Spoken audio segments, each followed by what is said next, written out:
But everybody calls me Marie. Okay. So What would you prefer to be called? Marie. Okay. Fine.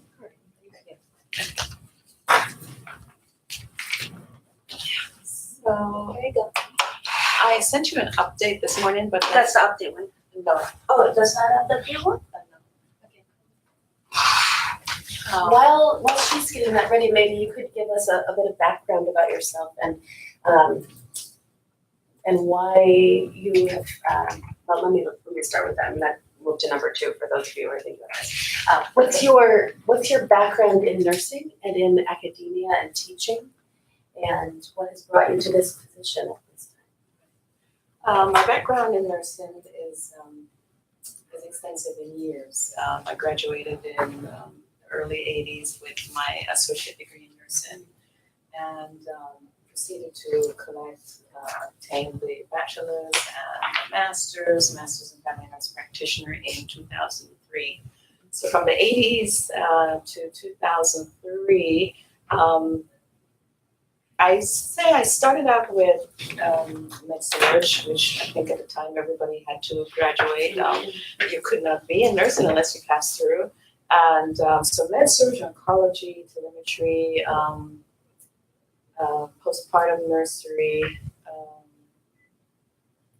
a little bit of maybe cardiac ICU telemetry, and home health. So quite a background, quite a varied variety.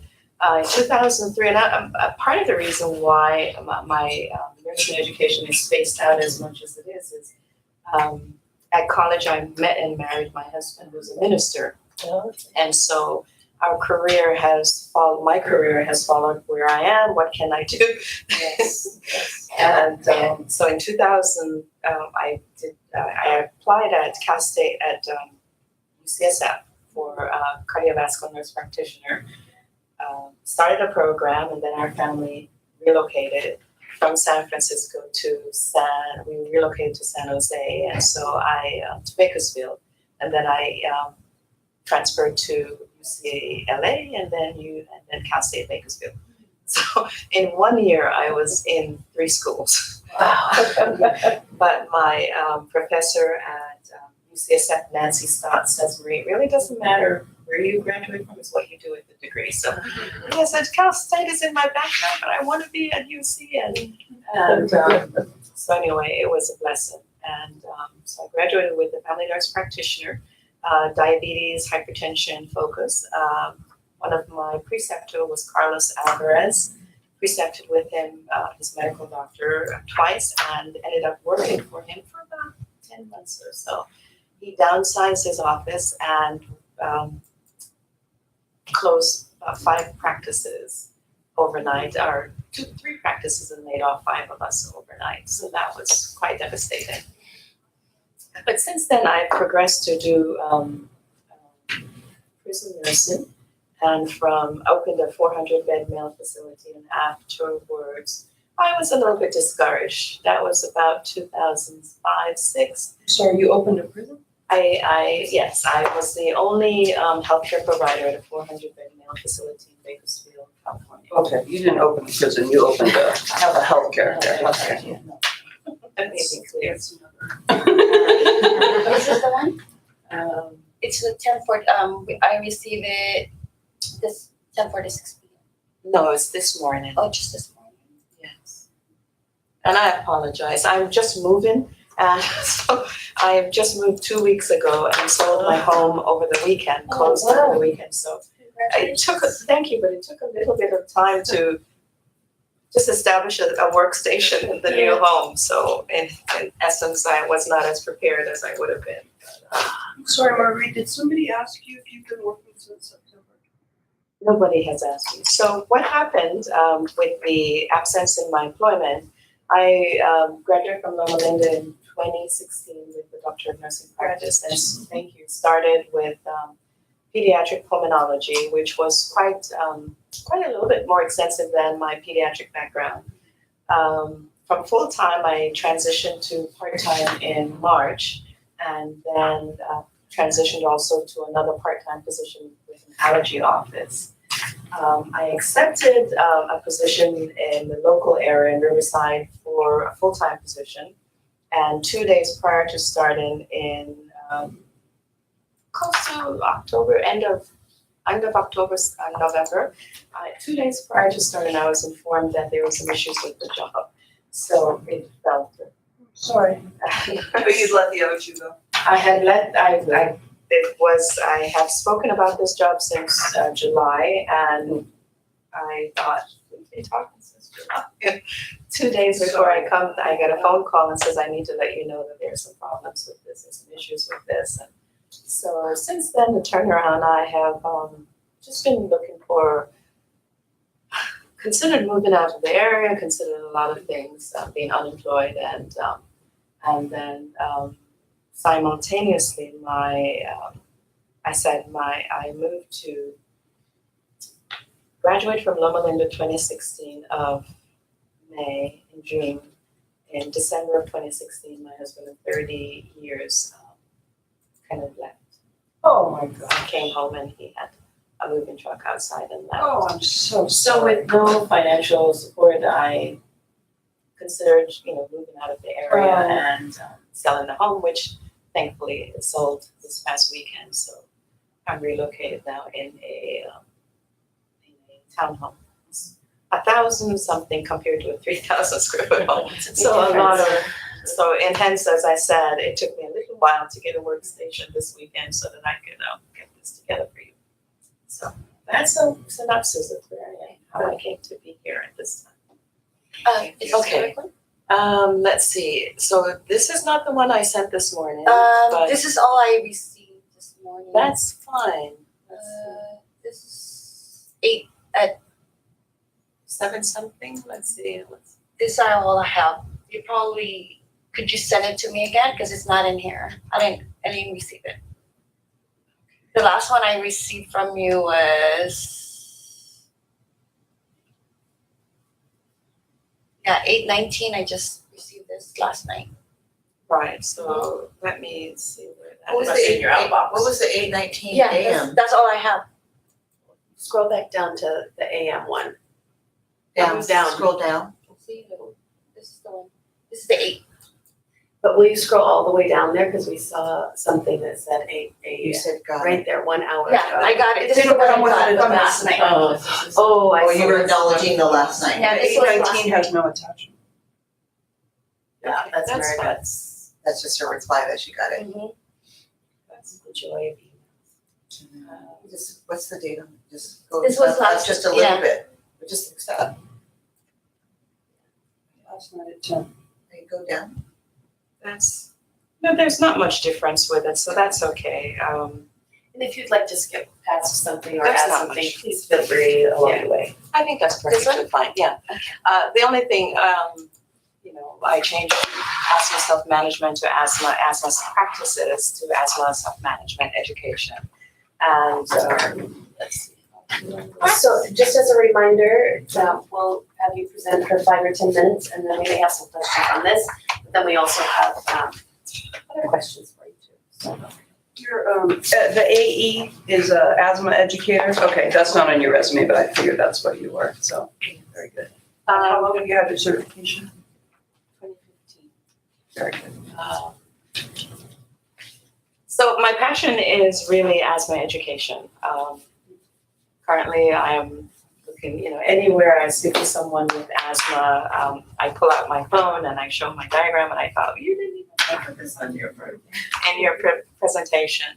But, and I'll just show you briefly. I go through a whole presentation on my phone in any situation. So any situation where I am, it's because the biggest problem with asthma management is education. The medicine is there, the technology is there, but if the individuals do not understand and partnership with their healthcare provider, then all of the eloquent speech, all of the medication is useless. And that's why we have so many individuals in the emergency rooms. So it aims is to improve the knowledge base of asthma self-management practices for advanced practice nurses, because we're at the forefront of care, and most of the time, the problem is that the physicians just don't have the time to deliver the message where the patient buys it completely. Objectives are to describe the pathophysiology of asthma, identify the 6 core components of the National Asthma Education and Prevention Program guidelines for management and diagnosis of asthma, identify the 5 components of asthma self-management and 3 of the benefits of self-management, identify barriers and facilitators to self-management, and utilizing the asthma action plan more often. So looking at a background of asthma, it is the most common chronic disease of childhood, affecting about 6 million children, 18 years and younger, characterized by persistent airflow obstruction, bronchial hyperresponsiveness, and pervasive inflammation. So when you look at the airways, you can see the normal airway to the left, and as compared to an asthmatic airway to the right, where the bronchial muscles are constricted, and the hypertrophy, and then the mucus collection and production that occurs. So the problem of asthma is a chronic condition that has to be treated in the right way to really make a difference. And over-the-counter medications do not approach the problem. That's part of the rationale. So some of the common symptoms of variable wheezing, breathlessness, chest tightness, and cough. Sometimes individuals have tachypnea, tachycardia, increased use of accessory muscles, nasal flaring, diaphoresis, and intercostal muscles. Now, one thing about wheezing and asthma, a lot of times either the patient will say, I didn't hear myself wheezing, or the provider will say, I didn't hear wheezing. So in the absence of wheezing or even a normal chest x-ray, that does not rule out asthma. Cough with asthma is significantly worse at night, or notably worse at night. Recurrent wheezing, recurrent difficulty breathing, and recurrent chest tightness. These symptoms can be triggered by exercise, viral infections, dust mites such as pillows or upholstered furniture and carpet, mold, indoor or outdoor, airborne chemicals. And one thing that most individuals probably are not aware of is menstrual cycle can also trigger it, tobacco smoke and diet, and changes in the weather.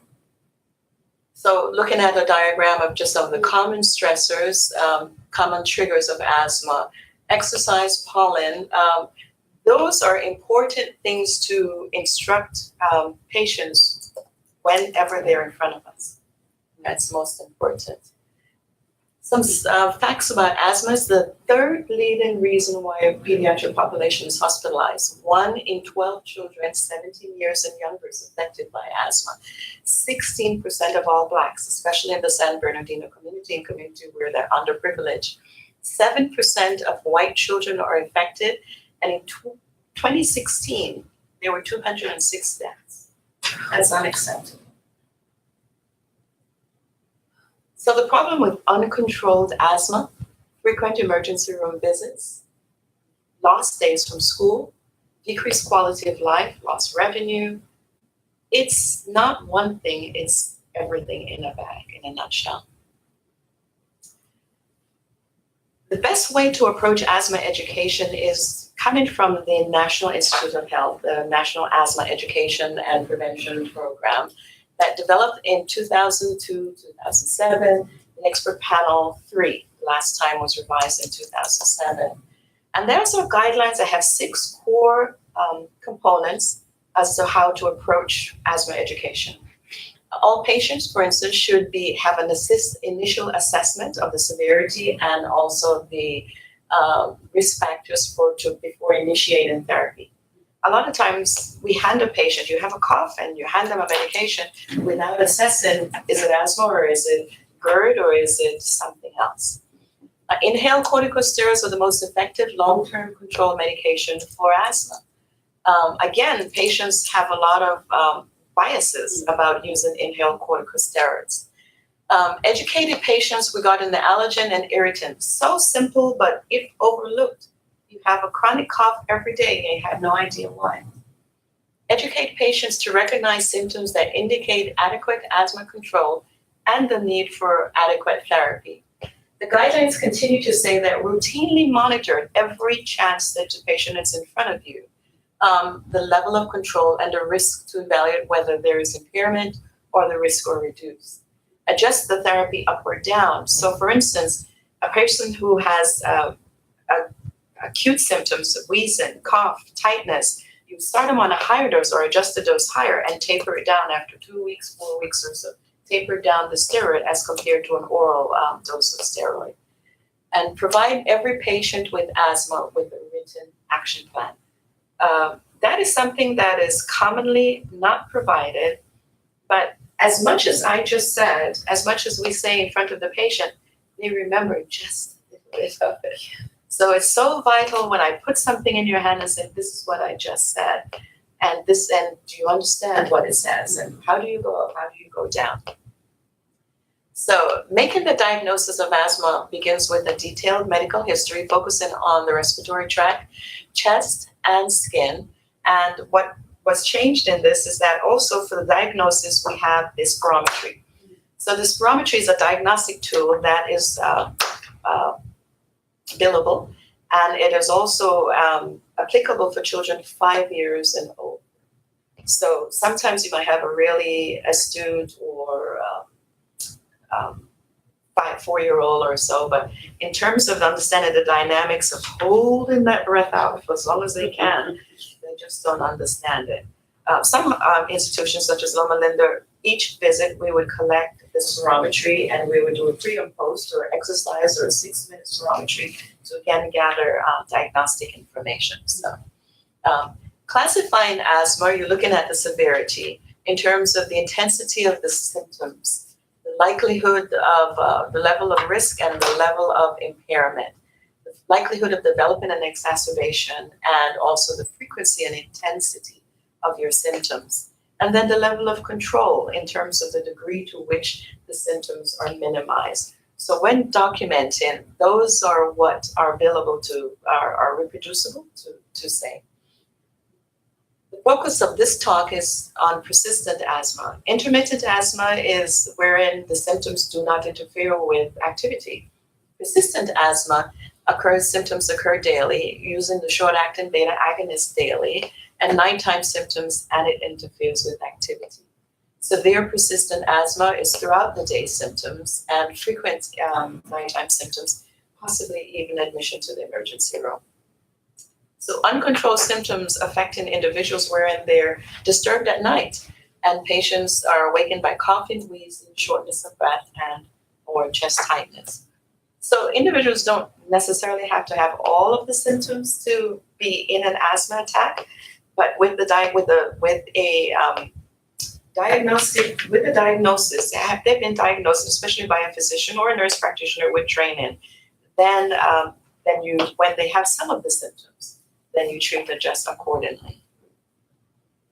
So that was the spirometry that I mentioned. And self-management education then is, again, stressing the importance of the daily use of the corticosteroids. Again, tapering up the dose, bringing down the dose, and observing the technique. That is valuable.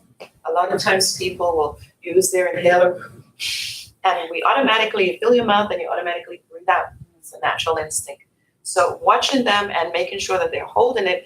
And again, the diagram I have on my phone with the display of the lungs helps them to understand how far that little medicine has to actually go. Just like turning on the stove, you wouldn't cook if only one section of the burner was lit. You would wait for the whole section of the burner to be lit. It's the same thing with the asthma medication. It has to receive to the diaphragm, to the belly button area.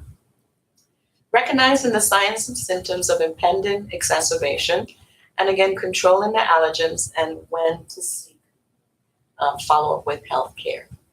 Some of the barriers to asthma self-management, there are many out there. People have a lot of preconceived ideas. For instance, they are afraid of the adverse effects. Obviously, steroid, they hear of steroid and they think, oh no, I don't want to be built up or all of these things from steroid use, and fear of addiction or dependence. I might need to take the medicine all the time. Do I have to take it all the time? And believe that the medicine is ineffective or unnecessary. Lessened effectiveness. If I use it all the time, will it not be as effective? And so I don't want to use it. And preference for, I want to use marijuana or I want to use something else. And believe that medication is only needed if I'm wheezing. So these are common. And then, so addressing that or giving the patient an opportunity to hear their concerns is a part of education that's valuable. It's not just about giving you what I think, but also part of it to get into buy-in is what are your preconceived beliefs about this treatment? And some of the facilitators obviously simplifying the regimen from 4 times a day to twice daily or daily if possible. Knowledge of the medication and the disease, giving them a number that they can call or a way to get in touch with you if necessary. And again, the assessing how they are with their self-management skills. And that is my presentation. Thank you very much. May I ask one quick asthma related question? What is your feeling on the open mouth versus closed mouth use of inhalers? I think, So some people still teach, I'm hearing this from my students, that some people still teach the hold the inhaler 3 fingers away and use it, breathe in instead of closing your mouth around it. it depends on the inhaler. We have a lot of